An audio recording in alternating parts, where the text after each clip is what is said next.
मित्रांनो, पोलीस भरती 1600 मीटर आणि 800 मीटरला धावताना बऱ्याचदा आपल्याला घसा कोरडा पडतो, ह्याचा त्रास उद्भवत असतो आणि आपल्याला धावायला नकोसं वाटते, कारण हे पूर्ण नलिका एकदम जाम होते.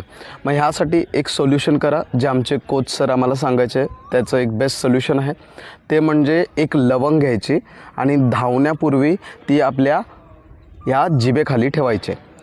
लक्षात ठेवायचं आहे की एंडपर्यंत ती लवंग तुम्हाला गिळायची नाही आहे आणि न चावायची.